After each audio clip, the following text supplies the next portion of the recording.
When I was a teenager, scale model airplanes and kits were changing from being made entirely of wood to being made entirely of plastic. Strangely, I was not an early adapter of this change. I had been doing wood scale models for quite a while and was familiar with the approach and the tools and the process.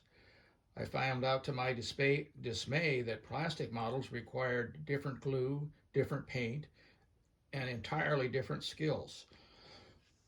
Gluing a wood model required putting a lot of glue on. If you put lots of glue on a plastic model, you were liable to actually melt the model or distort it. Wood model paint was pretty forgiving, but plastic model paint had lots of problems. The main one being it took forever to dry, and every time you touched it, when it wasn't dry, you left a big fingerprint. Early kits were probably designed for kids. Current kits are clearly designed for late teenagers and adults, although they may be designed for the original kids 70 years later.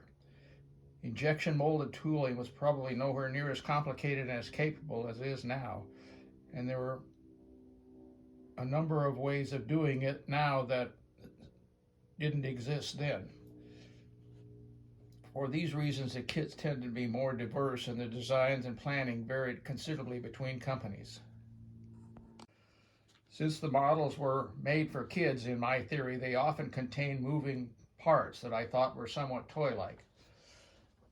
This monogram F3F kit, which is actually a civilian version of the F3F, but I painted it as an F3F because it looks better.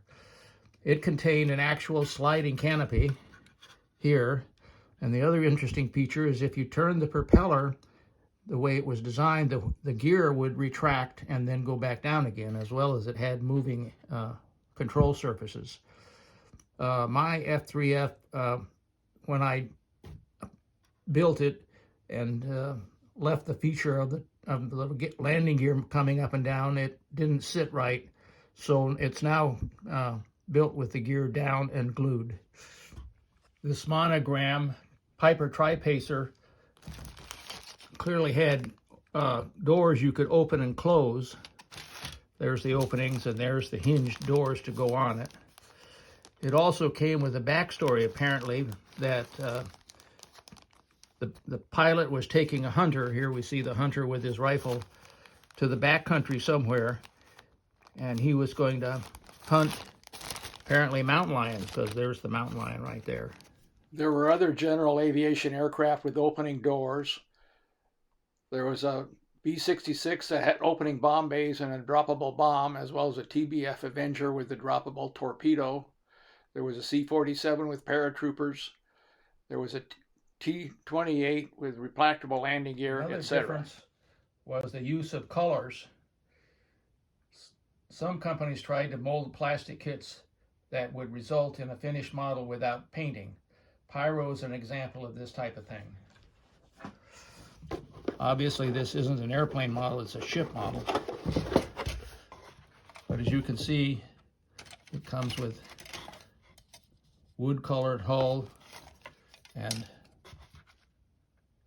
white sails. Another way that kits sometimes differed from common practice now is the way they were constructed. Allen was different in both color and construction. Allen models were made without the split down the middle of the fuselage that is standard in kits now.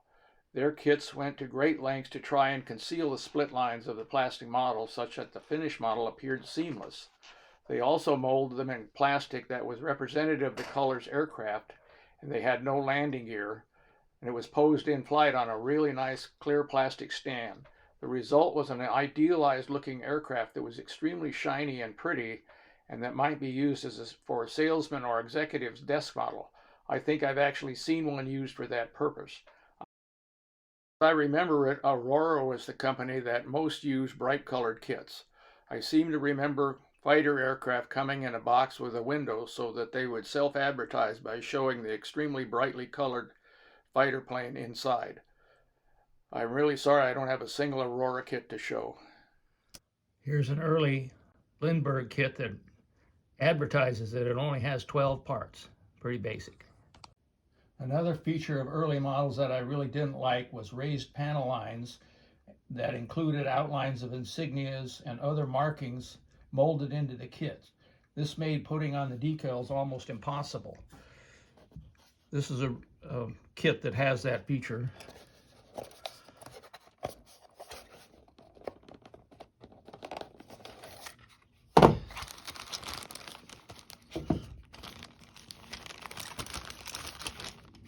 If you look at the wing, the insignia is actually molded into the surface in raised panel lines.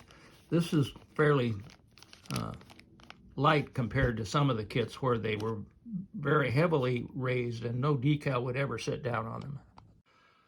Raised panel lines like these on this early monogram Focke-Wulf 190, I don't doubt that you can see it, but if I drag my finger over there, the panel lines are raised, also created a problem.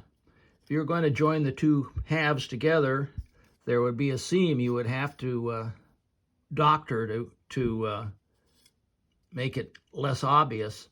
And to do that, you would have to fill and sand. And when you did that, you would sand off the raised panel line. There's no way you could avoid it. The only way to fix this was to rescribe the panel line, but now you have a raised panel line going into a indented panel line going back into a raised panel line. I could never pull that off. This dramatic change in the way of making scale models kits affected model making companies in an extreme manner. Many of the existing companies just went out of business. Other existing companies slowly morphed from all wood models to all plastic models. Monogram models went from having plastic details to being half plastic to being almost totally plastic to being plastic, as did Strombecker. Hawk models transformed from wood to plastic. Willows pretty much went out of scale model making business and did entirely flying models, as did Comet. Strombecker made plastic models.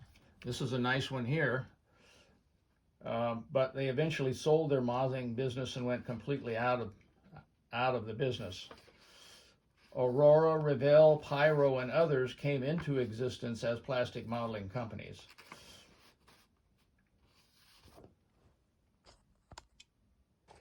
Kits made by non-U.S. companies went through similar changes, and new entries came into the field there. There is enough history there for several more videos.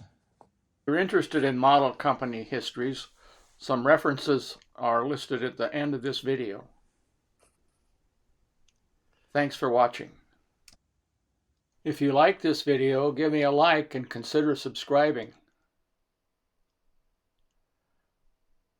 Thanks again for watching.